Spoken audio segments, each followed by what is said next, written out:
Hi student friends, ఈరోజు DSC preparation plan A విధంగా చేసుకోవాలనే విషయం మీద ఒక చిన్న మోటివేషన్ క్లాస్ లాగా మనం డిస్కషన్ స్టార్ట్ చేస్తున్నామండి. మెయిన్ చాలామంది ఈరోజు లక్షల మంది డిఎస్సి ప్రిపరేషన్కు సిద్ధపడ్డారు. ప్రిపేర్ అయ్యి టెట్ రాసి మార్క్స్ తీసుకొని వచ్చి డిఎస్సికి సిద్ధపడ్డారు. ఈ వీడియోలో ప్రధానంగా మొదట ఒకరి గురించి మాట్లాడాలి. ఎవరు వాళ్ళంటే వివిధ రకాలైనటువంటి వ్యక్తులు కామెంట్స్లలో పెడుతున్నారు. ఏమని కామెంట్ చేస్తున్నారంటే 65 మార్క్స్ వచ్చినాయి సార్, 75 మార్క్స్ వచ్చినాయి సార్, 65 వచ్చింది నాది ఎస్సీ కేటగిరీ సార్, 82 వచ్చింది నాది బీసీ కేటగిరీ సార్, 95 మార్క్స్ వచ్చినాయి నాది ఓసీ కేటగిరీ సార్, నేను డిఎస్సి రాయొచ్చా, ఇప్పుడు నేను డిఎస్సి ప్రిపేర్ కావాలంటారా? ఇది క్వశ్చన్. మరి ఇప్పుడు మీరు డిఎస్సి ప్రిపేర్ కాకపోతే నీట్ ప్రిపేర్ అవుతారా అనంటే నాకు అర్థం కాక అడుగుతుంది. నీట్ కానీ ఐఐటి కానీ ఏమైనా వేరే ప్రిపేర్ అవుతావా? టెట్రాస్ అంటే నేను కొంచెం సర్కాస్టిక్గా మాట్లాడినట్టు మీకు అనిపించవచ్చు, కానీ నేను ఇక్కడ ఏం చెప్పాలనుకుంటున్నా సదరు మిత్రుల కంటే ప్రిపేర్ కావాలనుకుంటున్నప్పుడు ఖచ్చితంగా మీ యొక్క దృష్టిని ప్రిపరేషన్ పైననే మళ్లించండి. అంటే వాళ్ళ ఉద్దేశం ఏంటంటే 100 అబోవ్, 110 అబోవ్, 120 అబోవ్ వచ్చిన వాళ్ళు మాకు ఇన్ని మార్కులు వచ్చినాయని చెప్తుంటుంటే 75 మార్కులు 90 మార్కులు వచ్చి నేను సాధించగలుగుతున్నా అనేటువంటి ఒక భయం మీ లోపల ఉంది. గతంలో డిఎస్సి స్ట్రైక్ చేసిన వాళ్ళని చూడండి, 75 మార్క్స్ స్కోర్ తోటి వచ్చి 78 స్కోర్ చేసి టెట్లో డిఎస్సిని సక్సెస్ అయిన వాళ్ళ సంఖ్య ఎక్కువ ఉంది. మీరు గమనించండి, అవునో కాదో మీ మిత్రుల ద్వారా మీరు తెలుసుకోండి.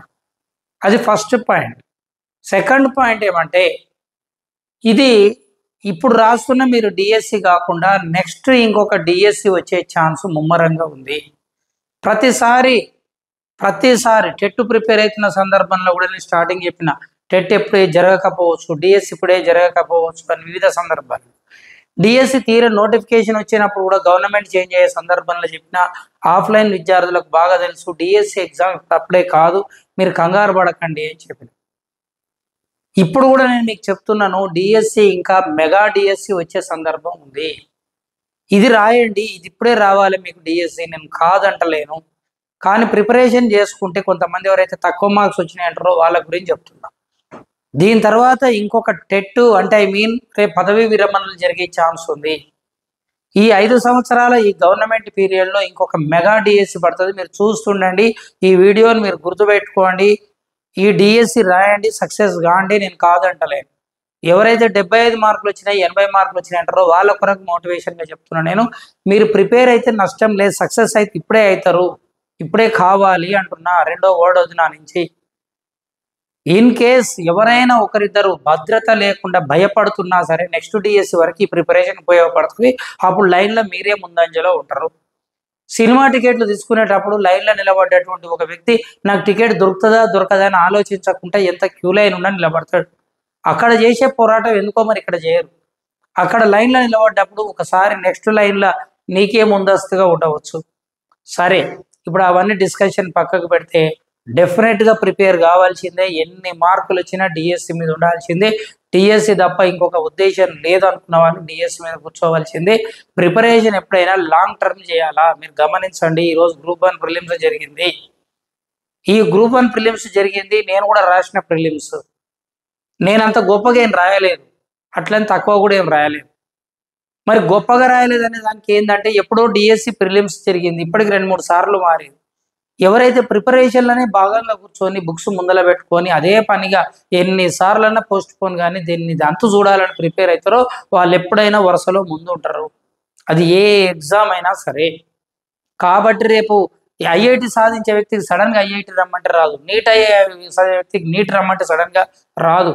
వస్తుంది, కానీ వాళ్ళ ఐక్యూ లెవెల్స్ ఎక్కువ ఉండాలి, హార్డ్ వర్కింగ్ ఎక్కువ ఉండాలి. దానికంటే లాంగ్ టర్మ్ ప్రిపరేషన్ ఒక ప్లాన్ పెట్టుకున్నవాడే ఎప్పుడైనా తెలియగలవాడు. కాబట్టి ప్రిపేర్ కావాలన్నా అనే క్వశ్చన్ అవుతుంది, ఇంకా ప్రిపేర్ కావాల్సిందే, అందులో ఉండండి. వాళ్ళ గురించి అయిపోయింది. ఇక చాలామంది డిఎస్సిని ఫలంగా పెట్టి టెట్ కంటే ముందు టెట్ తర్వాత ప్రిపేర్ అవుతూ డిఎస్సి ఋషులుగా పిలువబడుతున్నటువంటి డిఎస్సి తపస్సులుగా పిలువబడుతున్న వాళ్ళు కొంతమంది ఉన్నారు. మరి వాళ్ళు ఏం చేయాలంటారు సార్ ఇప్పుడు అంటే బోర్డు మీద కొన్ని టిప్స్ రాసిన ఈ క్లాసులో ప్రతి క్లాసులో నేను ఏదో ఒక కంటెంట్ ఎక్స్ప్లెయిన్ చేసుకుంటూ వస్తున్నా. ఈ క్లాసులో ఏం కంటెంట్ లేదు అట్లని చెప్పి ఇది వృధా వీడియో అనుకోకు. It's very very important video. ఎందుకు వెరీ వెరీ ఇంపార్టెంట్ వీడియో అంటే నేను రాసినప్పుడు డిఎస్సి ఎట్లా సక్సెస్ అయిందో నా సక్సెస్ స్టోరీని బేస్ చేసుకొని నా అంతర్మదనాన్ని బేస్ చేసుకొని నేను ఎట్లా సక్సెస్ అయినా అని నా ఇంట్రాస్పెక్షన్ని మీ ముందు ప్రజెంట్ చేస్తున్నా. ఈరోజు నేను డిఎస్సిలు 2 సార్లు రాసిన. స్కూల్ అసిస్టెంట్ ఒకసారి వచ్చింది, అది నాన్ లోకల్లో వచ్చింది. నాన్ లోకల్లో స్కూల్ అసిస్టెంట్ బయోసైన్స్ నేను చేయడం నాకు ఇంట్రెస్ట్ లేక నేనేం చేసినాను అంటే ఆ డిఎస్సి ఆ మధ్యలోనే వదిలేసి ఆ ఉద్యోగం మధ్యలోనే వదిలేసి ఫస్ట్ టైం ప్రిపేర్ అయినప్పుడు నాకు పట్టిన సమయం 38 డేస్ నోటిఫికేషన్ నుంచి ఎగ్జామ్ వరకు నేను ఎడ్జిటి ప్రిపేర్ కావాలన్నా స్కూల్ అసిస్టెంట్ ప్రిపేర్ కావాలన్నా 10 రోజులు వేస్ట్ చేసుకున్నానే. టైం వేస్ట్ చేసుకొని డిఎస్సి సీరియస్నెస్ తెలియకుండా కొత్తగా మొద్దుగా తిరిగిన అనవసరంగా అసలు దాని విలువ ఏంది దాని సీరియస్నెస్ ఏందో అర్థం చేసుకోకుండా 10 డేస్ వేస్ట్ చేసిన. ఆ తర్వాత ఎట్లా ప్రిపేర్ కావాలనేటువంటి ఒక విధానం తీసుకున్నాక ఆ తర్వాత నాకు ఒక కసి పెరిగింది, ఒక భయం పెరిగింది. ఇప్పటికి 10 డేస్ వాల్యుబుల్ డేస్ వేస్ట్ చేసుకున్నా కదా, ఉన్నదే 45 రోజుల టైం. అలానే నేను సరే అఫ్కోర్స్ అప్లికేషన్స్ చేసి వచ్చిన, రాన్మోహన్ తిరుగుళ్ళు అయినాయి, అవి కూడా అల్లలే పోయినాయి 10 రోజులనే. అప్పుడు ఇట్లా ఆన్లైన్లో అప్లై చేసి ఉండేది, ఆఫ్లైన్లో పోయి పేపర్లు రాసి డిఓ ఆఫీస్లో ఇచ్చి మళ్ళీ ఒకసారి మళ్ళీ చెక్కింగ్ అంటే మళ్ళీ పోయి ఇట్లా దిక్కుమాలిన వారం ఉండేది. కట్ చేస్తే ఏది ఏమైనా ఆ డిఎస్సిలో నేను 38 రోజులు ప్రిపేర్ అయి నేను డిస్ట్రిక్ట్ ఫస్ట్ ర్యాంక్ సాధించిన మీరు గమనించాలి. 38 రోజులలో డిస్ట్రిక్ట్ ఫస్ట్ ర్యాంక్ వచ్చిందో సార్ మీరు అబద్ధాలు చెప్తున్నారంటే అబద్ధాలు కాదు. నా స్కోర్ 86.4. ఆ తర్వాత నేను స్కూల్ అసిస్టెంట్ చెయ్యలేక ఆ జిల్లాలో ఉండలేక నేను ఒంటరిగా బతకలేక ఆ డిఎస్సిని వదిలేసి మళ్ళీ రెండోసారి డిఎస్సి ప్రిపేర్ అయినప్పుడు నేను ప్రిపేర్ కాలే, కోచింగ్ క్లాసులు చెప్పిన. Only psychology, only bio methodology చెప్పిన. ఆ సైకాలజీ అప్పుడు డిఎస్సిలో ఉండేది, డిఎస్సి సైకాలజీ బయోసైన్స్ మెథడాలజీ చెప్పిన. కంటెంట్ను కూడా బాగా సమగ్రంగా చదివి అప్పటికే ఉన్న ఫస్ట్ డిఎస్సి అప్పుడే రెండోసారి మళ్ళొకసారి తిరిగేసిన. నేనే క్లాసులు చెప్పిన, నేనే ఎగ్జామ్ రాసిన. నేను రాయడంతో పాటు నాతో పాటు 14 మంది స్కూల్ అసిస్టెంట్ బయాలజీని నేను నా కోచింగ్ ద్వారా తీసుకపోయినా. ఆ సబ్జెక్ట్ మళ్ళీ ఇంకొక వీడియో చేస్తా. ఆ యొక్క అప్పటి డిఎస్సి నాతో పాటు రాసిన వాళ్ళ మనోగతాన్ని కూడా వీలైతే వాయిస్ కాల్ పెట్టే ప్రయత్నం చేస్తాను. ఇప్పుడు ఇక్కడ ప్రిపేర్ అవుతున్నటువంటి నేను ఆ రోజు నా సక్సెస్ స్టోరీలో నేను ఏం చేసిన అంటే అదే బోర్డు మీదకి ఎక్కించిన. ఏం జరిగింది ఇక్కడ అంటే సమగ్ర అభ్యసనం, కాంప్రహెన్సివ్ లెర్నింగ్ అంటే జీకే, ఇంగ్లీష్ ఉంటే ఇంగ్లీష్ లేకపోతే కంటెంట్ పర్స్పెక్టివ్, నెక్స్ట్ వచ్చేసి మెథడాలజీ, ఇవి మనం కంటెంట్స్ ఇవి చూసుకోవాలి. ఈ 4గింటిలో ఏ ఒక్కటి ఎక్కువై ఏ ఒక్కటి తక్కువ అయినా కందుకూరి వీరేశలింగం చెప్పిండా గురజాడ చెప్పిండా నాకు వాళ్ళిద్దరు ఎప్పుడు కన్ఫ్యూజే. ఏక విషయ అభివృద్ధి నిజమైన అభివృద్ధి కాదు. ఏక విషయ అభివృద్ధి అంటే ఒక్కటే ఒక కాలో ఒక చెయ్యో పెద్దగా లావయ్యి మిగిలిన శరీర భాగాలన్నీ చిన్నగా మారితే చెయ్యి ఎక్కువ లావైనందుకు ఎవరు కూడా ఈ ప్రపంచంలో అవార్డు ఇయ్యరు. ఈ విషయాన్ని కందుకూరి వీరేశలింగం చెప్పిండు. ఏక విషయ అభివృద్ధి నిజమైన అభివృద్ధి కాదు, అది రోగం కింద లెక్క. ఎందుకు చెప్తున్న ఈ విషయం అంటే జీకేలో ఎక్స్ట్రాడినరీ నాలెడ్జ్ ఉండి సైకాలజీ పర్స్పెక్టివ్ కంటెంట్ మెథడ్స్ మీద నాలెడ్జ్ లేకపోతే అది వైఫల్యం చెందడానికే యూజ్ అవుతుంది, సక్సెస్ కాదు. మరి ఇక్కడ జీకే నీకు పర్స్పెక్టివ్స్ కంటెంట్ మెథడ్స్ అన్నింటిని కూడా ఈక్వలెంట్గా తీసుకొని పోతేనే సక్సెస్ ఉంటుంది. సక్సెస్ రావాలి అంటే మీకు చెప్పే అంతటి వాడిని నేను కాదు, కానీ ఏదైనా ఒక బల్ల అంటే మంచం కావచ్చు, సోఫా కావచ్చు, దానికి 4 కాళ్ళు ఉంటాయి. ఆ 4 కాళ్ళు ఈక్వల్గా ఉంటేనే ఆ టేబుల్ నిలబడుతుంది. ఒక కాలు ఎక్కువై మిగిలిన కాళ్ళు అంటే లెగ్స్ వాటికి ఉండే వస్తాయి. నేను చెప్పేవి చెక్కై ఆ యొక్క 4 కాళ్ళలో ఒకటి గట్టిగా ఉండి మిగిలిన 3 అటుగా ఇటుగా ఎత్తుపల్లం అయితే అది ఎంతసేపు పడుకున్నా పైకి కిందికి అవుతుంటుంటుంది, ఉన్న నిద్ర కూడా ఖరాబ్ అవుతుంది. ఆ బల్లను కూడా తీసేవడం నెట్టేస్తారు, తీసేవదల పడేస్తారు.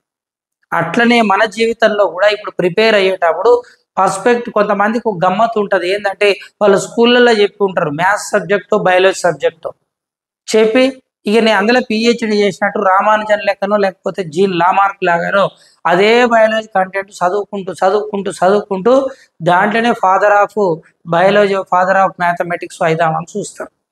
నీకు తెలుసో తెలియదో కంటెంట్ ప్రిపేర్ అయ్యే వాళ్ళందరికీ నీతో పాటు ఈక్వలెంట్ కంటెంట్ సబ్జెక్ట్ ఉంటుంది. స్కూళ్ళల్లో చెప్పిన వాళ్ళు ఉంటారు, కాలేజీలలో చెప్పిన వాళ్ళు ఉంటారు, చెప్పని వాళ్ళు కూడా ఉంటారు. కంటెంట్ అందరికీ కూడా అటు ఇటుగా ఈక్వల్ నాలెడ్జ్ ఉంటుంది. కొంతమంది భ్రమల బతుకుతుంటారు, నేను ఎక్కువ ఇళ్ళ మాస్టరీ, నేను ఆల్రెడీ నారాయణ కాలేజీలలో చెప్పినానో లేదా స్కూళ్ళల్లో చెప్పినానో 20 సంవత్సరాలు చెప్పిన భ్రమల్లో ఉంటారు. నువ్వు 20 సంవత్సరాలు చెప్పినా 2 బిట్లే ఎక్కువ చేస్తావు వాళ్ళకంటే. ఇది గుర్తుపెట్టుకో. ఎగ్జామ్ రాసిన తర్వాత కూడా ఇదే నిజమని నువ్వు ఒప్పుకుంటావు. నువ్వు ఎంత రిస్క్ తీసుకున్నా 2-3 మార్కులకి ఎక్కువ రాదు మార్క్. అంటే దీనిని బట్టి కంటెంట్లో అందరు ఈక్వల్గానే ఉంటారు. అఫ్ కోర్స్ డిసైడింగ్ ఫ్యాక్టర్ 2 మార్కులే కావచ్చు, నేను కాదనను, కానీ అంతే ఉంటుంది. అలా కంటెంట్లో ముందంజలో ఉన్నటువంటి మీరు జనరల్ నాలెడ్జ్, పర్స్పెక్టివ్, మెథడాలజీని కూడా బాగా పట్టుబట్టాలా. దీనిని సమగ్ర అధ్యయనం అంటాము. అంటే ఏదైనా ఒక పనిని చేసినప్పుడు దానిని 100% ఆల్ ఆస్పెక్ట్లో చదివిన వాడు మనగాడు. ఏదో ఎక్కువ ఏది తక్కువ అని చదివితే కాదు. దీని పేరు ఏం పేరు అంటే కాంప్రిహెన్సివ్ లెర్నింగ్ అంటాం, సమగ్ర అభ్యసనం అంటాం. ఇది బిట్టు కాదు, సమగ్ర అభ్యసనం బిట్టు కాదు. నేను మీరు ఎట్లా చదవాలని చెప్తున్నా. దీని కొరకు నీ రోజువారీ టైం టేబుల్ ఎట్లా సెట్ చేసుకోవాలో నేను తర్వాత మాట్లాడతా. రెండవది పటిష్టమైనటువంటి అభ్యసనం. పటిష్ట అభ్యసనం అంటే స్ట్రాంగ్ లెర్నింగ్ అంటాం. Strong learning is leads to strong memory. నువ్వు ఎంత బాగా చదివితే అంత స్మృతిలో పడతావు. కొంతమందికి గమ్మత్తుగా ఉంటుంది ప్రిపరేషన్, ఒక్కొక్కరిది ఒక స్టైల్ ఉంటుంది. కొంతమంది ఏం చేస్తారంటే స్పీడ్గా సిలబస్ అయిపోగొట్టాలని ప్రయత్నం చేస్తుంటూ ఉంటారు. దాని కొరకు ఏం చేస్తారంటే పుస్తకాన్ని ముందలేసుకొని పటపట కంప్లీట్ చేసి మళ్ళీ రెండోసారి మళ్ళీ మూడోసారి చదువుతారు. నాకు తెలిసి నా ఒపీనియన్ చెప్పండి సార్ అంటే అది ఫెయిల్యూర్కి దారి తీస్తుంది, సక్సెస్కి దారి తీయదు. ఎందుకంటే ఫస్ట్ టైం చదివేటప్పుడు line to line, word to word ప్రతి ఒక్క అంశాన్ని పటిష్టంగా చదవాలి. First revisions పెంచొద్దు. రివిజన్స్ అనేది 3rd స్టెప్స్. సెకండ్ స్టెప్ ఇక్కడ ఇంపార్టెంట్ స్టెప్ ఉంది. అది అసలు మొత్తం నీ డిఎస్సి ర్యాంకుల్నే అత్యంత కీలకమైనది ఏంటంటే పటిష్ట అభ్యసనం. పటిష్ట అభ్యసనం అంటే ఏంటంటే చదివేటప్పుడు ఫర్ ఎగ్జాంపుల్ నీవు ఏదో ఒక ఆంగ్లిస్ట్ క్లాసిస్ట్ వివాదం తీసుకున్నావు పర్స్పెక్టివ్లో. ఆంగ్లిస్ట్ క్లాసిస్ట్ వివాదం గురించి సంవత్సరం ఉండదు పర్స్పెక్టివ్లో. మరి ఆంగ్లిస్ట్ క్లాసిస్ట్ వివాదం ఎప్పుడు జరిగింది అంటే చార్టర్ చట్టం అయిపోయిన దగ్గర నుంచి స్టార్ట్ చేస్తే లార్డ్ మెకాలే ఎడ్యుకేషన్ వచ్చే వరకు కూడా కొనసాగింది. ఏంటి సార్ అసలు ఆంగ్లిస్ట్ క్లాసిస్ట్ వివాదము అంటే నువ్వు అప్పుడు పుస్తకం మీద మైండ్ పెట్టి దాని గురించి సమగ్రంగా చదవాలి, కానీ స్పీడ్గా అయిపోవాలని చెప్పి అందరికంటే ముందు అయిపోవాలని ఫ్యాన్ 5 నెంబర్ మీద పెట్టి పేజీలన్నీ స్పీడ్గా తిప్పడం కాదు. కాబట్టి ఆంగ్లిస్ట్ క్లాసిస్ట్ వివాదం అంటే ఇండియాలో ఇంగ్లీష్ మీడియం ఎడ్యుకేషన్ ఇవ్వాలని చెప్పిన వాళ్ళు ఆంగ్లిస్టులు. అట్లా కాదు, ఓరియంటల్ లాంగ్వేజెస్ అయినటువంటి తెలుగు, తమిళం, కన్నడం, మలయాళం, ఒరియా ఏవైతే మన రీజనల్ లాంగ్వేజెస్ ఉన్నాయో ఆ రీజనల్ లాంగ్వేజెస్ మీడియాలో ఇవ్వమని చెప్పింది క్లాసిస్ట్. ఇది ఇయ్యాలా అది ఇయ్యాలా అని ఇద్దరి మధ్య జరిగినటువంటి గొడవనే ఆంగ్లిస్ట్ క్లాసిస్ట్ వివాదం. నువ్వు చదువుతావు, మస్తు చదువుతావు, ఎగ్జామ్లో బిట్టు ఈ క్రింది వారిలో క్లాసిస్ట్ ఎవరు అంటాడు. క్లాసిస్ట్ ఎవరు? 1 రాజా రామ్మోహన్ రాయ్, 2 ప్రిన్సెస్, 3 చార్లెస్ వుడ్, 4 జార్విన్ అని ఇస్తాడు. రాజా రామ్మోహన్ రాయ్ మన దేశం వ్యక్తి కాబట్టి క్లాసిస్ట్ అంటే ఆయననే కావచ్చు అనుకొని మనం ఆన్సర్ చేస్తాం. రాజా రామ్మోహన్ రాయ్ ఆంగ్లిస్ట్. క్లాసిస్ట్ ఎవరంటే 2, 3, 4వది 2 మరియు 3 అంటే 2 మరియు 3 ఆన్సర్ అవుతుంది. ఇప్పుడు ఇక్కడ ఎందుకు ఏ విషయం చెప్తున్నంటే ఆంగ్లిస్ట్ క్లాసిస్ట్ వివాదం జరిగింది బ్రిటిష్ మరియు ఇండియన్స్ మధ్యన కాదు, బ్రిటిష్ మరియు ఈస్ట్ ఇండియా కంపెనీ మధ్య. ఇప్పుడు నేను సబ్జెక్ట్ పక్కకు డీవియేట్ అయినా అనుకోవద్దు. ఒక విషయం చదివేటప్పుడు లోతుగా సమగ్రంగా ఎంత టైం పట్టినా సరే చాలా నీట్గా అర్థమయ్యే వరకు చదవాలి. ఈ పటిష్టమైన అభ్యసనం చేసేటప్పుడు 2 రూల్స్ ఉంటాయి. Rule number 1 is physical learning, rule number 2 is mental reading. Physical reading అంటే ఏమిటి అంటే పుస్తకం ముందు పెట్టుకొని చదువుకుంటూ అర్థం చేస్తావు. కొంత టాపిక్ చదివిన తర్వాత ఏం చేస్తావు అంటే దాన్ని హోల్డ్ చేసి మనసులో ఈ టాపిక్ అంటే ఏమిటని చెప్పేసి మనసులో ఒకసారి పునరభ్యసనం చేస్తావు. ఇట్లా భౌతిక అభ్యసనం చేసిన తర్వాత ఖచ్చితంగా మానసిక అభ్యసనం చేస్తే మైండ్లో ప్రింట్ అవుతుంది. కొంతమందికి ఈ రీడింగ్ హ్యాబిట్స్ ఉండవు, చదివే అలవాట్లు ఉండవు. ఈ చదవడం అనేది ఒక టెక్నిక్, ఎవ్వరు ఎక్కడ చెప్పరు, ఏ పుస్తకంలో రాసి ఉండదు. సక్సెస్ అయ్యే వాళ్ళు ఎందుకు సక్సెస్ అవుతారన్న సక్సెస్ ఫార్ములానే ఈరోజు నేను చేసిందే మీకు చెప్తున్నా. నువ్వు చేసినావు కాబట్టి నీ ఫార్ములా నాకు. మెజారిటీ స్టూడెంట్స్ నా దగ్గర కోచింగ్ తీసుకున్న వాళ్ళని కూడా నేను అడుగుతుంటా, నువ్వు ఎట్లా చదివినావు చెప్పరా బాబాయ్. వాడు చదివింది నేను చదివింది సేమ్ ఉందా లేదా కూడా నేను చెక్ చేస్తుంటా. అఫ్ కోర్స్ కొంతమంది డిఫరెంట్ ఉండొచ్చు, నేను చెప్పింది యూనివర్సల్ ఫార్ములా అంటలేదు. కానీ నేను ఇప్పటివరకు చెక్ చేసిన దాంట్లో మేజర్ సక్సెస్ ఫార్ములా ఏంటంటే, ఫస్ట్ టైం చదివేటప్పుడు ఎవ్వడు కూడా పుట్టినప్పుడే చదువు రాదు. ఇది మాత్రం గుర్తుపెట్టుకో. డాక్టర్ అయ్యేవాడు పుట్టినప్పుడే కాడు, కలెక్టర్ అయిన వాడు పుట్టినప్పుడే కాడు. వాడు మనలాగానే స్కూల్కి పోతాడు, మనలాగానే కాలేజీకి వస్తాడు, మనలాగానే పుస్తకాలు చదువుతాడు. వాడేం గొప్ప కాదు, మొదపేరు కాదు, మనమేం తక్కువ కాదు. మనం తక్కువ అనుకుంటే తక్కువ అవుతాం, మనం ఎక్కువ అనుకుంటే ఎక్కువ అవుతాం. అనోరణీయాన్ మహతో మహీయాన్ అంటాం. అంటే చిన్నగా చూస్తే చిన్నగా కనిపిస్తుంది, పెద్దగా చూస్తే పెద్దగా కనిపిస్తుంది. నీకు ఇది ఇంతే కదా అనుకుంటే ఇంతే అనిపిస్తుంది, అమ్మ ఇంతనా అంటే ఇంత అన్నట్టుగా అనిపిస్తుంది. కాబట్టి ఎదుటి వ్యక్తి గొప్పవాడు అయ్యిందంటే ఊరికేనే కాలే. Rome is not built in one day. అన్ని నగరాలలోకి వెళ్ళి అందమైన నగరం రోమ్ నగరం. అలాంటి రోమ్ నగరాన్ని ఒక్క రోజుల్లో ఎవరు కన్స్ట్రక్ట్ చేయలే. It takes more time. ఏది ఎక్కువ సమయం తీసుకొని స్ట్రాంగ్గా చేసినామో అది బలంగా ఉంటుంది. కాబట్టి ఫిజికల్ లెర్నింగ్ చేసేటప్పుడు ఫస్ట్ ఏం చేయాలంటే, ఖచ్చితంగా ఇక్కడ చేయాల్సిన ఇంపార్టెంట్ పాయింట్ ఏమిటంటే నోట్స్ ప్రిపరేషన్. సార్లు ఎంత మంచి నోట్స్ రాయించినా, నీ ముందు ఎంత మంచి పుస్తకాలు ఉన్నా, కొంతమందికి ఒళ్ళో కాదు నోట్స్ రాయరు. పాదయాత్ర చేసిన వాళ్ళు సీఎంస్ అవుతున్నారు అనేది ఎంత నిజమో, నోట్స్ రాసిన వాళ్ళే డిఎస్సి ర్యాంకర్స్ అవుతారు అన్నది అంత నిజం. ఇది నిజమా సార్ అన్నాడు. ఈరోజు అన్ని 100% స్టేట్మెంట్సే ఉంటాయి. ఇలా ఏది తక్కువ కాదు, ఏది ఎక్కువ కాదు. అన్ని ప్రతి లైను అనుభవం, ప్రతి లైన్ జీవితం. నేను మాట్లాడేది నోట్స్ ప్రిపేర్ చేయాలి. ఈ మాట చెప్పగానే సగం మంది ఎగిరిపోతారు. నోట్స్ ఎవరు రాస్తుంటారా బాబాయ్? రాయవలసిందే. నువ్వు వివిధ రకాల లెక్చరర్స్ చదువుతుండొచ్చు, వివిధ లెక్చరర్ పుస్తకాలు చదువుతుండొచ్చు, మహా గ్రంథాలు తీసుకొచ్చి కూర్చుంటుండొచ్చు. చిన్న పిల్లలు స్కూల్కి పోయే వాళ్ళు మొదలు పెడితే, కాలేజీ వాళ్ళని మొదలు పెడితే, డాక్టర్ ప్రిపేర్ అయ్యాయి ఎవరైనా కానీ, కలెక్టర్ చదివిన వాళ్ళు కానీ, ఓన్ నోట్స్ ప్రిపరేషన్ చేసిన వాడు సక్సెస్ అవుతాడు. అది జీకే కావచ్చు, పర్స్పెక్టివ్ కావచ్చు, ఏదైనా కావచ్చు. దీనివల్ల ఏమవుతుందంటే, నువ్వు అందులో ఉన్నది ఇందులో రాసేటప్పుడు నీ మైండ్ లోపల ప్రింట్ అవుతుంది. నోట్స్ అంటే మీరు అందరూ అనుకుంటారు కేవలం కాపీలో పెన్ను పెట్టడం అని కాదు. మెదడులో పెన్నును బిగించడం, బ్రెయిన్లో ఫీడ్ అవుతుంది. ఎప్పుడు నోట్స్ రాస్తారో అప్పుడు సక్సెస్ ఫార్ములా స్టార్ట్ చేస్తాం. మీరు అడిగి చూడండి, సక్సెస్ అయిన వాళ్ళని అవునా కథ చెప్తాను. కొంతమంది రాసినా రాయలేదు అంటారు, ఎందుకంటే భవిష్యత్తు నువ్వు సక్సెస్ కావద్దని వాళ్ళకి ఉంటుంది. నేను చెప్పేది నాకు, వాళ్ళు చెప్పేది నాకు. నెక్స్ట్ ఇది నోట్స్ ప్రిపరేషన్. ఆ తర్వాత చేసేది ఏమిటంటే రివిజన్స్. ఇప్పుడు రివిజన్స్ ఏం చేయాలి? నువ్వు చదివిన నోట్స్ను రివిజన్ చేయాలి. ఇది లాజిక్. పుస్తకాన్ని ఎన్నిసార్లు రివిజన్ చేసినా, నువ్వు బాగా గమనించండి, పుస్తకాన్ని ఎన్నిసార్లు రివిజన్ చేసినా రివిజన్ లెవెల్స్లో బ్యూటీనెస్ ఉండదు.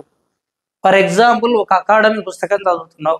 అకాడమీ పుస్తకాన్ని నువ్వు ఎన్నిసార్లు చదివినా అది అకాడమీ పుస్తకంలో నీకు దాని పేరే అకాడమీ స్టైల్ విద్యా సంవత్సరం దృష్టిలో ఉంటుంది, పోటీ పరీక్షల దృష్టిలో ఉండదు. నువ్వు తయారు చేసుకుంది పోటీ పరీక్షల దృష్టిలో ఉంటుంది.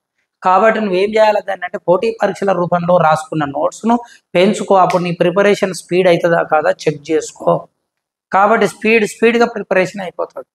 ఎప్పుడైతే నీ నోట్స్ను నువ్వు రివిజన్స్ వేస్తావో అప్పుడు నీకు కొన్ని బిట్స్ మిస్ అయినట్టుగా అనిపిస్తుంది. అప్పుడు ఎక్స్ట్రా రీసోర్స్ పెరుగుతుంటుంటాయి. నీ నోట్స్ నీకు చదివి బోర్ కొట్టడం స్టార్ట్ అయినాక అదనపు రీసోర్స్ స్టార్ట్ చేస్తావు. నీ నోట్స్ను కూడా నువ్వు ఇంకొంచెం ఎక్స్టెండ్ చేయడానికి ట్రై చేస్తావు, ఎలాబరేట్ చేయడానికి ట్రై చేస్తావు. నీ సాచురేషన్ పాయింట్ను దాటి ఇంకా చదవాలని తాపత్రయం చెందుతావు. కాబట్టి నీ నోట్స్ను నువ్వు మూల్యాంకనం చేసుకుంటావు. ఇవన్నీ రివిజన్స్ల భాగం. ఒకటోసారి రివిజన్ చేస్తే ఒక అనుభవం వస్తుంది, రెండోసారి రివిజన్ చేస్తే ఒక అనుభవం వస్తుంది. ఈ విధంగా నీకు ఎన్ని రివిజన్స్ పెరుగుతుంటే నువ్వు అంత మాస్టర్ అవుతావు అందులోపల. కాబట్టి రివిజన్స్ సంఖ్యను పెంచుకోవాలి. నువ్వు చదివేది గ్రూప్ 1 ఎస్ఏస్ కావచ్చు, సివిల్స్ కావచ్చు, కలెక్టర్ కావచ్చు, ఏ ప్రిపరేషన్ అన్నా కావచ్చు. అది ఏదని ఇప్పుడు నేను చెప్పే formula not for heading DSC preparation ఉంది, but it's not only for DSC preparation, it's for everything. Even 10th class student ఎగ్జామ్కి పోయే వాడు కూడా ఈరోజు నేను చెప్పే అటువంటి ఈ వీడియోని చూడొచ్చు. మీ ఇంట్లో ఉన్న పిల్లలు 8th, 9th, inter first year చదువుతున్న పిల్లలు చూడొచ్చు, ఐఐటి చదివే, నీట్ చదివే వాళ్ళు చూడొచ్చు. అందరికీ యూజ్. అంటే ఇది ఎలాంటిదంటే ఆయుర్వేదం గోళీ, ఎవరైనా వేసుకోవచ్చు. కట్ చేస్తే ఈ రివిజన్స్ సంఖ్యను పెంచినా కొద్ది నీకు అనుభవం తెలుస్తుంటుంటది. అనుభవం అంటే నువ్వు ఎప్పుడైతే చదివింది పటిష్టమవుతుందో ఎవరైనా ఏం కోరుకుంటారండి, తక్కువ టైంలో ఎక్కువ చదవాలి, చదివింది గుర్తుండాలి, ఇదే కదా కోరుకునేది. లెక్చరర్ చెప్పేది అల్టిమేట్ అని ఎందుకు అనుకోవాలి? లెక్చరర్ చెప్తూ ఉంటుంటాడు, లెక్చరర్ చెప్తే నీకు ఇన్నదే ఫైనల్ అనుకోవద్దు. Just that is mentoring, just that is guidance.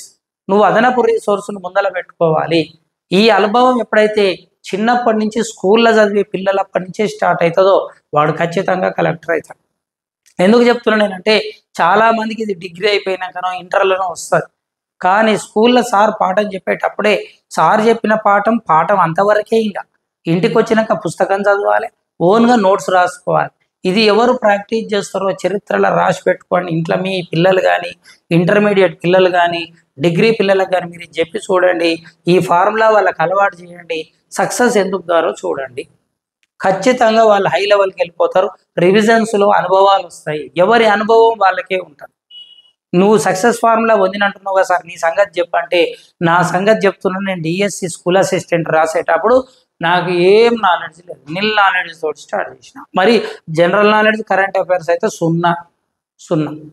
అప్పుడు నాకు సున్నా కాబట్టి నేను సున్నా అని కూర్చోవద్దుగా. మరి ఏం చేయాలి? ఎక్కడ జీకే కరెంట్ అఫైర్స్ డిస్కస్ చేస్తారో అక్కడికి పోయి కూర్చునేది. వాళ్ళు ఏమేమి డిస్కస్ చేసారో మళ్ళీ పుస్తకంలో అవన్నీ తీసి చదివేది.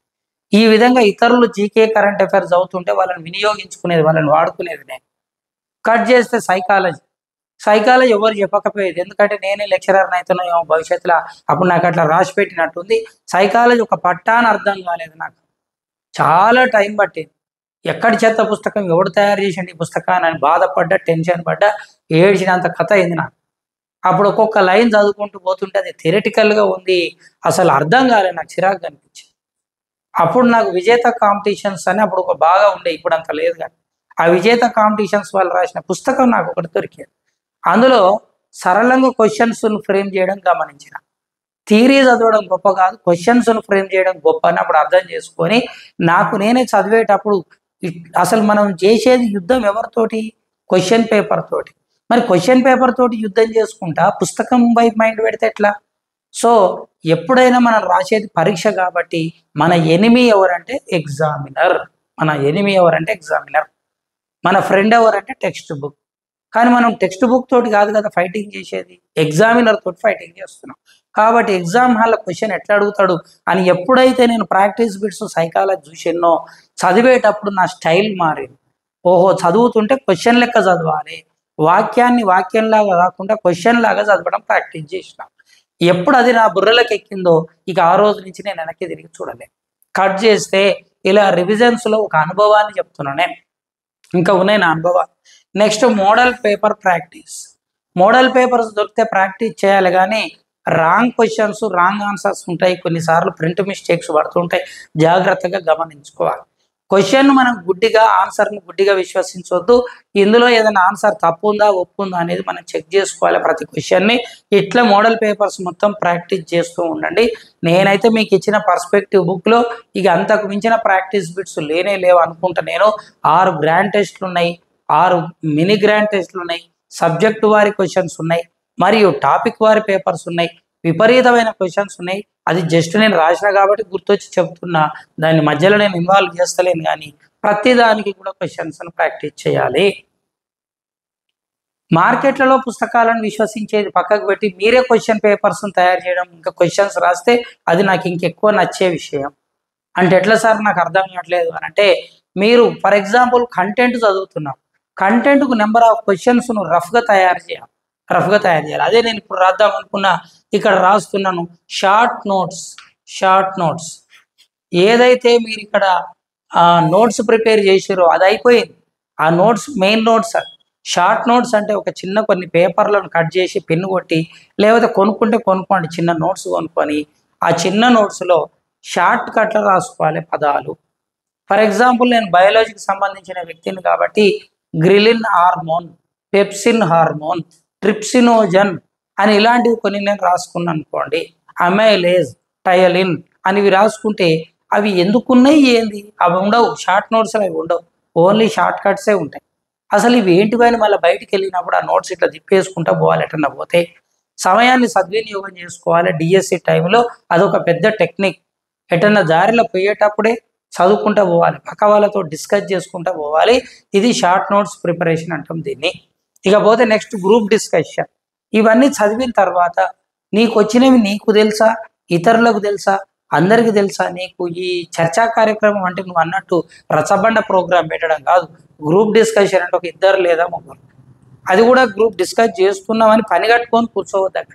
అప్పటికప్పుడే డిస్కషన్ స్టార్ట్ చేయాలి. ఓ టీఎల్తో ఆడ డిస్కషన్, దానికి పేరు పెట్టాల్సిన పని లేదు. ఎక్కడ నలుగురు గుమిగూడితే అక్కడ 2 క్వశ్చన్లు వదలాలి.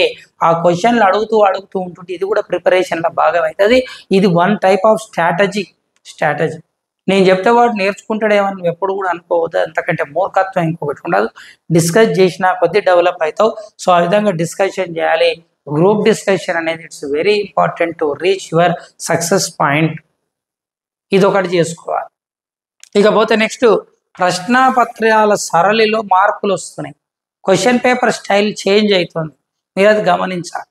ఫర్ ఎగ్జాంపుల్, ఇప్పుడు కాంగ్రెస్ గవర్నమెంట్ ఫామ్ చేసింది కాబట్టి పాత పథకాల గురించి చదవడం కంటే కొత్త పథకాలు చదవడం ఉత్తమం. అది మీరు గుర్తుపెట్టుకోవాలి. క్వశ్చన్ పేపర్ స్టైల్ మారి కాబట్టి ఒకవేళ స్టాండర్డ్ జీకేలో పాతది ఇచ్చినా కూడా ఆ బేస్ చేసుకొని, ఆ గవర్నమెంట్ బేస్ చేసుకొని ఉన్న జనరల్ నాలెడ్జ్ క్వశ్చన్సే వస్తాయి. లేదంటారు పాత గవర్నమెంట్కు సంబంధించిన అంశాలలో వైఫల్యాలను అంచనా కట్టేటువంటి క్వశ్చన్స్ వస్తాయి. ఇటీవలి కాలంలో దెబ్బతిన్నటువంటి ప్రాజెక్ట్ ఏది, కాళేశ్వరమా, ఇంకొకటి అంటే ఫెయిల్యూర్ 1 వస్తాయి, ఇప్పుడున్న దాంట్లో సక్సెస్ 1 వస్తాయి. సో గవర్నమెంట్ను లింక్ చేసుకుంటూ చదివితే కొన్ని క్వశ్చన్స్ వస్తాయి. అదే దాంతోపాటు ప్రశ్నాపత్రాల సరళి అంటే అది ఒకటే అనుకో. క్వశ్చన్స్ మరి అసర్షన్ రీజనింగ్ అని కొన్ని క్వశ్చన్స్ వస్తున్నాయి ఈ మధ్య. అసర్షన్ రీజనింగ్ అంటే ఒక స్టేట్మెంట్ ఇస్తాడు, కింద దీనికి రీజన్ అదేనా కాదా అని ఇస్తాడు. ఆ 2 సమానమైనవి కాదు, చాలా హై లెవెల్ క్వశ్చన్స్ అవి. అటువంటి క్వశ్చన్స్ వస్తే దాన్ని ఆన్సర్ చేయడం చాలా టైం తీసుకుంటుంది. అట్లా వస్తాయి, జతపరచం వస్తుంది. ఇదివరకు అట్లా లేవు. క్వశ్చన్ వచ్చేది ఏబిసిడీలు గుర్తుబట్టి పట్టిన ఆన్సర్ పెట్టుడే. ఇప్పుడు అట్లా లేదు. ఏ మరియు బి, ఏబిసి, ఏ కరెక్టే కానీ బి కాదు, ఇలాంటి వాటిని కూడా నువ్వు గుర్తుబట్టి ఆ టైప్లో చదివితే దాన్ని ప్రశ్నాపత్రాల సరళిలో మార్పంటావు. దాన్ని ఇప్పటి నుంచే మనం మైండ్లోకి తీసుకొని ఆ టైప్ మైండ్ రెడీ చేసుకోవాలి తప్ప మనం ఒకటి అనుకొని అక్కడ ఒకటి అయింది అనుకోవద్దు. ఆటగాడంటే అన్నీ ఆడాలి, T20 ఆడాలి, అదేవిధంగా తీసుకుంటే 1 డే ఆడాలి, వరల్డ్ కప్ కూడా ఆడాలి. కట్ చేస్తే సమయ విభజన, టైం డివిజన్ చేసుకోవాలి. ఎట్లా చదవాలి, మీరు ఎట్లా చదివారు సార్ అంటే వాస్తవం చెప్తున్నా, నేను 4 రోజులు సైకాలజీ చదివి పక్కకేసిన, 4 రోజులు మెథడాలజీ చదివి పక్కకేసిన, 4 రోజులు జీకే చదివి పక్కకేసిన, కరెంట్ అఫైర్స్ అంటలేదు, జీకే చదివి పక్కకేసిన. ఈ విధంగా ఒక సబ్జెక్టు పట్టుకుంటే 4-5 రోజులు పక్కకు చదివి పక్కకేయడం నాకు ఒక అలవాటు. ఈ 4-5 రోజులలో సబ్జెక్ట్ అయిపోవాలి. మళ్ళీ ఆ తర్వాత ఏం చేసేదంటే రివిజన్స్ని పెంచేది. అందరు అట్లుంటారని నాకు తెలియదు, కానీ ఒకటి మాత్రం కంపల్సరీ, అప్పుడు జీకే కరెంట్ అఫైర్స్ ఏం చేసేదంటే మార్నింగ్ ఈవినింగ్ చేసేది నేను. అట్లనే ప్రాక్టీస్ బిట్స్ నైట్ పడుకుంటప్పుడు ఎప్పుడు నిద్ర వస్తుందో, ఎప్పుడు మనం బోర్ ఫీల్ అవుతామో అప్పుడు ప్రీవియస్ పేపర్స్ వేయాలి. ఎప్పుడు మన మైండ్ అలర్ట్ ఉండదో అప్పుడు ఓల్డ్ పేపర్స్ కానీ ప్రాక్టీస్ బిట్స్ కానీ ప్రాక్టీస్ చేయాలి. ఎప్పుడు మనం నిర్లక్ష్యంగా లేజీగా ఒక రకమైన నిర్లిప్తతో ఉంటామో అప్పుడు ఫ్రెండ్స్తో డిస్కస్ చేయాలి. ఎప్పుడు మనం డల్గా ఉంటామో అవతల వాడు యాక్టివ్గా ఉంటాడో యాక్టివ్గా ఉన్న దగ్గరికి పోవాలి. ఇక్కడ మనం టెక్నిక్స్ ప్లే చేస్తుండాలి, సమయ విభజన చేస్తుండాలి. సో ఇక్కడ ఒకవేళ నువ్వు అట్లా చదవలేని అనుకుంటే మార్క్స్ ప్రియారిటీని బట్టి దేన్ని ఎన్ని రోజుల సమయం డివిజన్ చేసుకోవాలనేది చేయాలి. అయితే ఈ ప్రిపేర్ అవుతున్న సమయంలో కొన్నిసార్లు ఒత్తిడికి లోనవుతాం. ఏంది వస్తుందా రాదా మనకు డిఎస్సి? ఎందుకంటే మన శరీరంలో మనసు అనేది ఒక అంతర్భాగంగా ఉంది. ఈ మనసు ఏం చేస్తుందంటే తక్కువ సమయంలో ఎక్కువ సక్సెస్ను రీచ్ అయ్యే క్రమంలో స్ట్రెస్కు లోనవుతుంది. స్ట్రెస్ వచ్చేది ఎప్పుడు?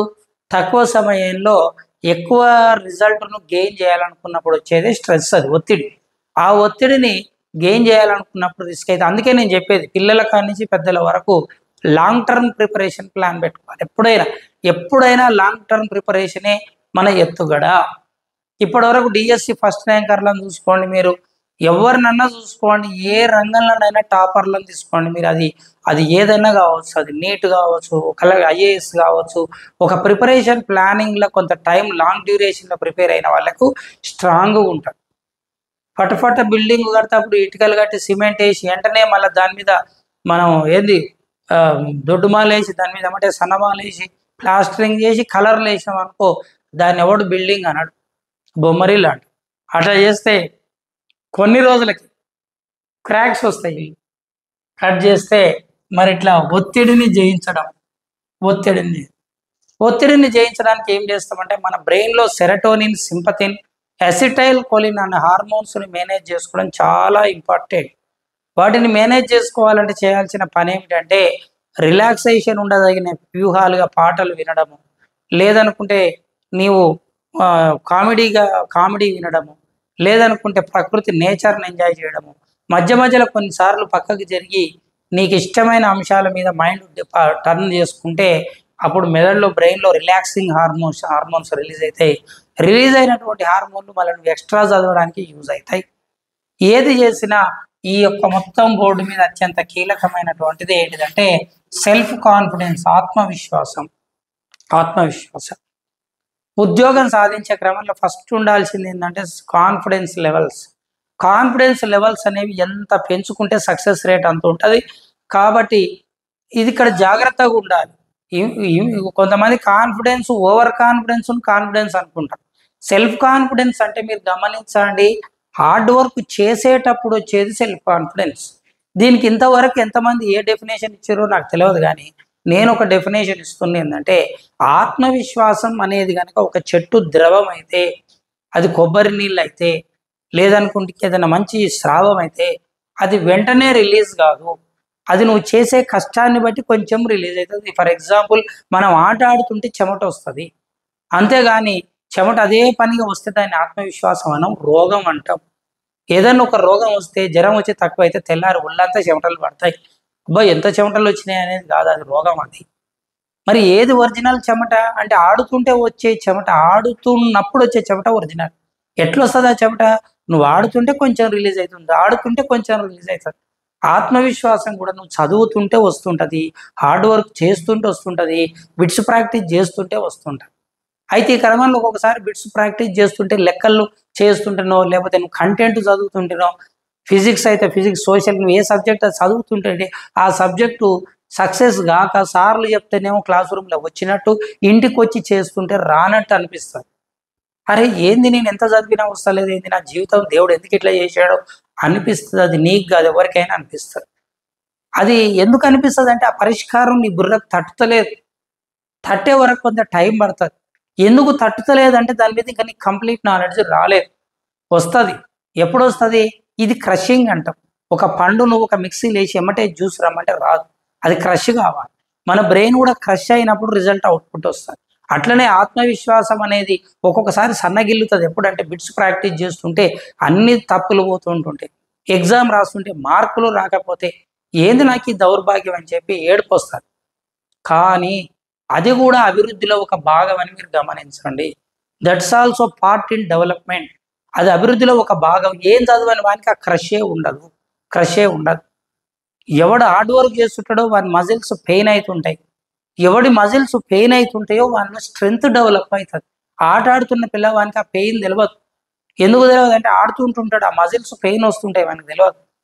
ఆ తర్వాత పండుకున్న తర్వాత నెక్స్ట్ డే అదే టైంకు మళ్ళీ పెయిన్ వస్తుంది.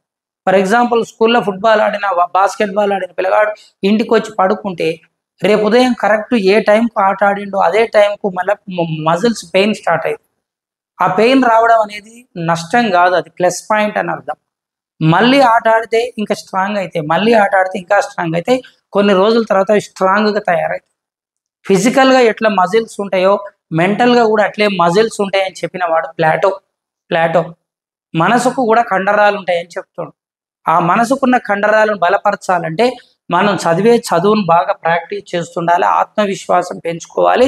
ఇప్పుడే చెప్పిన ఆత్మవిశ్వాసం రమ్మంటే ఉత్తగానే కూర్చొని ఆత్మవిశ్వాసం రావాలంటే రాదు. ఆత్మవిశ్వాసం రావాలంటే చదువుతుంటూ వస్తుంది. హార్డ్ వర్క్ చేస్తుంటూ వస్తుంటుంది, ప్రాక్టీస్ చేస్తుంటూ వస్తుంటుంది.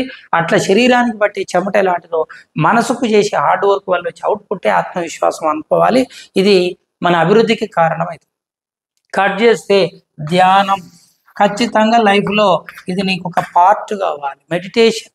మెడిటేషన్ వల్ల యూజ్ ఏమవుతుందంటే మనల్ని మనం ఇంట్రాస్పెక్ట్ చేసుకోవడానికి యూజ్ అవుతుంది.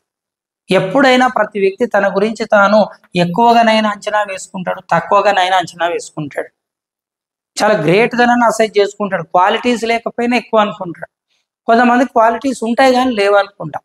ఈ రెండు బ్యాలెన్స్ అయ్యే ప్లేస్ ఏదంటే ధ్యానం. ఈ ధ్యానంలో చేయాల్సిన పని ఏంటంటే నువ్వు ఉదయం 5 నిమిషాలు ప్రశాంతంగా కూర్చొని కళ్ళు మూసుకొని నేను ఏం చేయాలి, నా జీవిత లక్ష్యం ఏంది, నేను డిఎస్సి ప్రిపేర్ అవుతున్నా, లేకపోతే 10th క్లాస్ ఎగ్జామ్స్కి ప్రిపేర్ అవుతున్నా, ఇంటర్ ఎగ్జామ్స్కి ప్రిపేర్ అవుతున్నా, నేను ఏం చేయాలి అని చెప్పి కళ్ళు మూసుకొని మెడిటేషన్ స్టార్ట్ చేసుకుంటే అప్పుడు నీ లోపల నీలో ఉన్న మిస్టేక్స్ ఏందో తెలుస్తాయి. ఫస్ట్ నువ్వు చేస్తున్న మిస్టేక్స్ తెలుస్తాయి, నువ్వు చేయాల్సిన ప్లస్ పాయింట్స్ ఏందో తెలుస్తుంది. ఆ తర్వాత నీ మైండ్ అలర్ట్ చేసుకొని ముందుకెళ్తే రోజు కొంత ఎక్స్ట్రా టానిక్, అంటే ఫిజికల్గా మనం బలం టానిక్ దాకా తింటానో ధ్యానం అనేది మనకు అలాంటిది. మెంటల్గా నీ ఎనర్జీ అనేది నీకు ధ్యానం అనేది అదనపు శక్తిని ఇస్తుంటుంది.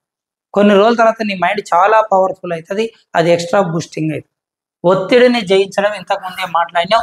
అలవాట్లు కొంతమంది చదివేది తక్కువ ఉంటుంది, ఛాయలు తాగేది ఎక్కువ ఉంటుంది. కొంచెం చదువుతాడు, ఛాయ్ తాగి వస్తాడు, మళ్ళీ పోయి ఛాయ్ తాగు, ఇక కూర్చుంటాడు, మళ్ళీ ఛాయ్ ఇదే పని. ఛాయలు తాగేది ఎక్కువ ఉంది, రీసెర్చ్ అంతా ఛాయలలోనే అవుతుంది నీకు. అలవాట్లు, ధ్యానం మంచి అలవాటు. టీ తాగిన ఒకటి చాలు మార్నింగ్, ఈవినింగ్ మళ్ళీ టీ తాగాలని ఒక టెండెన్సీ నీకు స్టార్ట్ అయితే తాగు, నో ప్రాబ్లం. స్మోకింగ్ దూరం పెట్టుకోవాలి, అది నిన్ను ఊరికైనా టెంప్ట్ చేసే అంశాలు కొన్ని ఉంటాయి. డ్రగ్స్ ఏవైనా నిషేధమే. కొంతమందికి ఓవర్ నైట్ అవుట్ చేసి చదువుతుంటూ ఉంటారు తెల్లవారు. బయలాజికల్ క్లాక్ దెబ్బతింటుంది. అది నీకు ఎంతో ఎక్స్ట్రా ఎనర్జీ ఉంది, ఇది నీకు యూజ్ అవుతుంది, ఖచ్చితంగా సక్సెస్ అవుతా అనుకుంటే నువ్వు ఆ పని చేయి. నేను కాదంటలేను, ఎందుకంటే నాకైతే అది అలవాటు లేదు. కొంతమంది తెల్లవారులు చదువుతారు కూర్చొని, మళ్ళీ తెల్లారి లేచినాక నిద్ర పోతారు. దీనివల్ల బయాలజీ క్లాక్ దెబ్బతింటుంది. ఎగ్జామ్ ఎప్పుడైనా పొద్దుగాలు పెడతారు, మధ్యరాత్రులు పెట్టరు. కాబట్టి ఎగ్జామ్ రాసే టైంకి నా మైండ్ అలసిపోయి ఉంటుంది, ఎందుకంటే దానికి అలవాటు పడుతుంది. నీ శరీరం రోజు అలవాటు అయ్యేది నైట్ టైం కాబట్టి మార్నింగ్ అలసట ఏర్పడుతుంది, కాబట్టి ఆ టైంకి అలసట ఏర్పడుతుంది. ఒకవేళ నువ్వు నైట్ టైం ప్రిపేర్ చేసేది నీకు అలవాటు ఉంటే ఎగ్జామ్ ముందు మాత్రం 10 రోజులు నీ టైం టేబుల్ మార్చుకోవాలి, నైట్ చదివేది బంద్ పెట్టుకోవాలి. అంతకుముందు ఉంటే ఉన్నది. ఎందుకంటే మన బ్రెయిన్ చాలా పవర్ఫుల్. ఏ టైంలో ఏ పని చేయాలనో ఆ టైంలో ఆ పని చేయడానికి మనల్ని రెడీ చేస్తుంది. ఈ విషయాన్ని ఖచ్చితంగా గుర్తుంచుకోవాల్సిన అవసరం ఉంటుంది. ఇవి అలవాట్లు అనబడేటువంటి అంశం మనల్ని చూపిస్తుంది. ఈ విధంగా మనం ప్రిపేర్ అయినప్పుడు డిఎస్సిలో నేను కూడా ఏం చేసిన అంటే లాస్ట్ టైంలో చాలా ఇబ్బంది పడ్డా. అసలు నేను సక్సెస్ అయితేనా కానా అనుకున్నా. ఆ తర్వాత ఒక దశలో భయపడ్డా. అయితే మరి ఇక్కడ మనం సక్సెస్ కావాలనుకుంటున్నటువంటి క్రమంలో మనకు కొన్ని ఒత్తిళ్ళు వస్తుంటుంటాయి. మరి మనం ప్రిపేర్ కావాలనుకున్నటువంటి టైం ఎగ్జామ్ ఏదైతే ప్రిపరేషన్ మీద అటెన్షన్ పెట్టామో మన సక్సెస్ కావాలనుకుని మనం టార్గెట్ పెట్టుకున్నటువంటి ఒక అంశం మనల్ని ప్రారంభంలో నుంచి ఎండింగ్ వరకు అదే దిశలో తీసుకుపోయేటట్టుండా. ఎగ్జామ్ తీర దగ్గరికి వచ్చే టైంలో ఆందోళనకు లోన్ కావద్దు. మన మనసు ఇంకా ఎనర్జీగా తయారు కావాలి, మన బాడీ ఇంకా ఎనర్జీగా తయారు కావాలి. అంతేగాని రోజుకు చదువుతున్నంటే ఏదో రోజుకు ప్రిపేర్ అవుతుంటే శరీరం అంతా వీక్ కావాలన్న రూల్ ఏం లేదు. వాస్తవానికి శారీరకంగా కొంచెం బలహీనం అవుతాం, అది మాంసయుతమైన శరీరం బలహీనం అవుతుంది, కానీ శరీరంలో ఉన్న చురుకుదనం తగ్గదు, ఇంకా పెరుగుతుంది. ప్రిపేర్ అవుతుంటే చురుకుదనం ఇంకెక్కువ అవుతుంది. మీరు గమనించి చూడండి. ఎప్పుడైనా చాలామంది ఐఐటి చదివే పిల్లలు బక్కగా కనిపిస్తారు, కానీ వాడు చాలా యాక్టివ్గా ఉంటాడు. యాక్టివ్ వేరు, శరీరంలో ఊరికనే అర్థం లేని బల్బు పలవడం వేరు. అది అన్ని పక్కకు పెడితే ఎగ్జామ్లో నేను ప్రిపేర్ అయినప్పుడు డిఎస్సి నేను అసలు సక్సెస్ అయితేనా కానీ లాస్ట్ 10 days చాలా టెన్షన్ ఫీల్ అయినా. మీరు బాగా గుర్తుపెట్టుకోండి, నేను మాట్లాడే ఇప్పుడు చివరి మాటలు. ఎగ్జామ్లో డిఎస్సిలో నాకు జాబ్ వస్తుందా రాదా అని నీకు వారం రోజుల ముందే తెలుస్తుంది. నాకు 4వ రోజు ముందే తెలిసింది నేను సక్సెస్ అవుతా. అది ఎట్లా తెలుస్తుంది సార్ అంటే ఇదేదో ఆ అజ్ఞాత దేవదూతలు చెప్పేది కాదు. మనం ప్రిపేర్ అయ్యే ప్రిపరేషన్ స్టైలుని బట్టి ఇక ఇంతకన్నా కంటెంట్ చదివేవాడు ఉండడు, ఇంతకన్నా మెథడాలజీ చదివేవాడు ఉండడు. చదవాల్సినంత ప్రిపేర్ అయినా, సైకాలజీ ఏ మూలనైనా చదివినా, పర్స్పెక్టివ్ ఏ మూలకైనా చదివినా, నాకు అన్నింటి మీద సమగ్రమైనటువంటి జ్ఞానం ఉంది. ఇంక ఇంతకు మించి చదవలేదు. జీకే కరెంట్ అఫైర్స్ కూడా మ్యాక్సిమం చదివినా, ఒకవేళ ఎవరైనా జీకే కరెంట్ అఫైర్స్ ఎవరికి అర్థం కానిస్తే అది నేను చేయకపోతే ఎవరు చేయరు, మిగిలిన డిసైడింగ్ ఫ్యాక్టర్స్ అన్నింటిని మాత్రం నేను సక్సెస్ అయినా అని ఛాలెంజ్ చేయాలి. నేనైతే లాస్ట్ మూమెంట్లో డిఎస్సి అప్పుడు నా బుక్స్ అన్ని నా ఫ్రెండ్ ముందర వేసిన, అందరం కలిసి ఊరికైనా ఒక ట్రిప్ లెక్క. ఒక రోజు భయం అవుతుంది ఎగ్జామ్ సక్సెస్ అయితే నాకు కానీ అనుకున్నప్పుడు, ఒక రోజు అప్పుడు ఈ బైకులు గీకులు లేవు కాబట్టి బస్సులు ఆర్టీసీ బస్సులో పోతున్నాం. పోయేటప్పుడు వాళ్ళకి బుక్స్ ఇచ్చిన మనిషికి ఒక్కొక్క పుస్తకం, మీరు అడగండి, చెప్పలేకపోతే నేను ఛాలెంజ్ కడుతున్నా, మీరు ఏ ఫైన్ విధిస్తా ఫైన్కి నేను సిద్ధం అని చెప్పి ఆ రోజులలోనే ఎవరు అడిగిన క్వశ్చన్స్ నేను చెప్పలేకపోతే 10 చెప్పలేకపోతే వాళ్ళకి 200 ఇస్తాను, నేను చెప్పలేకపోతే అని ఛాలెంజ్ కట్టాను. ఇవన్నీ ఊరికే చెప్తలేను తమాషకు, సక్సెస్ అయినాక ప్రతి ఒక్కరు చెప్తారు అనవద్దు, తప్పదు. నేనున్న నిజం చెప్తున్నా. నా ఫ్రెండ్ అప్పుడు యాదగిరి అని ఉండే, రాజశేఖర్ రెడ్డి అని ఉండే, ఈ మిత్రులు నాతో పాటు ప్రయాణం చేసేటప్పుడు పుస్తకాలు ఇచ్చిన, అడగండి ఇక క్వశ్చన్స్ అని అడిగితే నాకు 9 తప్పులు పోయినాయి. మొత్తం పర్స్పెక్టివ్, జీకే, సైకాలజీ, అప్పుడు ఇవన్నింటికి వెళ్ళి కంటెంట్ కూడా 3 పుస్తకాలు, 8th, 9th, 10th, 6th to 10th. 6th to 10th అంటే 6th, 7th నాకు పెద్ద కనిపించకపోయేది. 8th, 9th, 10th కూడా లైన్లో ఏ లైన్లో నేను ఆన్సర్ చెప్పలేకపోయినా నేను శిక్షార్హు, నేను అంత సిద్ధపడ్డా. ఆ రేంజ్లో హార్డ్ వర్క్ చేయాలి. కంటెంట్స్ను తక్కువ అంచలేదు, పునర్విమర్శ కూడా చదవాలి, మూల్యాంకనం కూడా చదవాలి. లాస్ట్ మెథడాలజీకి మాత్రం బుక్ చదవాలి. యాక్చువల్గా నేను ఈరోజు చేద్దాం అనుకున్న వీడియో ప్రిపరేషన్కి సంబంధించిన వివిధ కంటెంట్ మెథడ్స్ చదవాలనుకున్నది చేద్దాం అనుకున్నా. సడన్గా నా మైండ్ చేంజ్ అయ్యి దీని మీదకి వచ్చేసాను. నాకు తెలియకుండానే రాసిన, నేను తెలియకుండానే చెప్తుంది. ఇది యాదృచ్ఛికంగా వచ్చినటువంటి వీడియో. నేను యాక్చువల్గా అయితే ప్రిపరేషన్లో భాగంగా నా ముందు బుక్స్ కూడా పెట్టుకున్నా, ఒక్కొక్కటి ఎక్స్ప్లెయిన్ చేద్దామని చెప్పి ఇట్లా మెథడాలజీ బుక్ ఎట్లా చదవాలి, కంటెంట్ బుక్స్ ఎట్లా చదవాలని తీసి ఎక్స్ప్లెనేషన్ స్టార్ట్ చేద్దాం అనుకున్నా. అనుకోకుండా సడన్గా నేను దీని మీదకి వచ్చేసిన. ఏది ఏమైనప్పటికీ నేను 2 సార్లు డిఎస్సి సక్సెస్ అయినా అంటే నా ఫస్ట్ జాబ్ జేఎల్, కొన్ని రోజులు చేసి చేయలేక వదిలిపెట్టినా. మళ్ళీ డిఎస్సి స్కూల్ అసిస్టెంట్ కొన్ని రోజులు చేసి వదిలిపెట్టినా. ఇక ఈ స్కూల్ అసిస్టెంట్ కూడా చేయకపోతే తిడతారు జనాలని చేస్తున్నా. అట్లా కాదు, జాబ్ అంటే ఇష్టం. అప్పుడేమో దూరం నాన్ లోకల్ ఉండలేక హోమ్ సిక్ తోటి వచ్చిన. కట్ చేస్తే ఇది నేను చెప్పేదే నా సక్సెస్ ఫార్ములా, నేను డిఎస్సి ఎట్లా సాధించిన. కాబట్టి మీకు కూడా నేను చెప్పేది ఏంటంటే ఎవరైనా సక్సెస్ అవుతారు. నాలాగా జీరో నాలెడ్జ్ ఉన్నవాడే సక్సెస్ అయినప్పుడు మీరు ఆల్రెడీ ప్రిపరేషన్లోనే ఉన్నారు కాబట్టి ఖచ్చితంగా సక్సెస్ అవుతారు. ఫస్ట్ ర్యాంకే తీసుకొని రాగలుగుతారు. ఆత్మవిశ్వాసాన్ని బాగా మనసు నుండి ఆత్మవిశ్వాసాన్ని తెచ్చుకోవాలి. ఆత్మవిశ్వాసం అంటే ప్రిపేర్ అవుతుంటే వచ్చేది, అది మీరు గుర్తుపట్టాలి. రేయింబ వల్ల హార్డ్ వర్క్ చేస్తూనే ఉండాలి. బ్రెయిన్లకు నెగిటివ్ థాట్స్ రావద్దు, ఎట్టి పరిస్థితుల్లో నెగిటివ్ కాన్షియస్ రావద్దు, ఇతరుల మీద కూడా నెగిటివ్ సెన్స్ తీసుకురావద్దు. సబ్జెక్ట్ మీదనే అటెన్షన్ పెట్టాలి. ఎప్పుడు కూడా నీకు చదువు ఇదే నీ బుర్రలో తిరుగుతుండాలి. అది ఇష్టంగా తిరగాలి. ఇంతకుముందే చెప్పిన, ఆడుకుంటున్న పిల్లగానికి ఆట ఎంత ఇంట్రెస్ట్ ఇష్టంగా ఉంటుందో చదువు కూడా అంత ఇష్టంగా మారాలి. అప్పుడు చదువులో ఉన్న స్వీట్నెస్ ఇంకా నీకు ఎక్కడ కనిపించదు.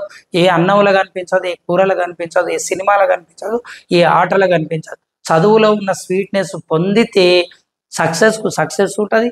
సక్సెస్ అయినాక మంచి జీతం ఉంటుంది, మంచి జీవితం ఉంటుంది. ఇవన్నీ ఉండాలంటే లైఫ్ను స్పోర్టివ్గా తీసుకోవాలి. లైఫ్ను స్పోర్టివ్గా తీసుకొని ప్రిపరేషన్ కూడా స్పోర్టివ్. అసలు చదువు కంటే గొప్పది ఏది లేదు. ఎప్పుడు చదువు అన్న ధ్యాసని బుర్రలో ఉంటే వాడిని మించిన అదృష్టవంతుడు ఇంకోటి ఉండడు. ఎందుకంటే వేరే ఆలోచనలు కూడా బుర్రలకు రావు, వచ్చేదానికి కూడా ఛాన్స్ ఉండదు. సో ఖచ్చితంగా సక్సెస్ అవుతారని నేను మేము ఆశిస్తున్నా. Wish you all the best. ఇక ప్రిపరేషన్లో ఏమాత్రం లోపం లేకుండా ముందుకెళ్ళండి. సక్సెస్ స్ట్రైక్ అయిన తర్వాత మళ్ళీ నాకు మీరు పర్సనల్గా ఫోన్లు చేయాలా, మెసేజ్ చేయాలి. I wish you all the best. By, all of you.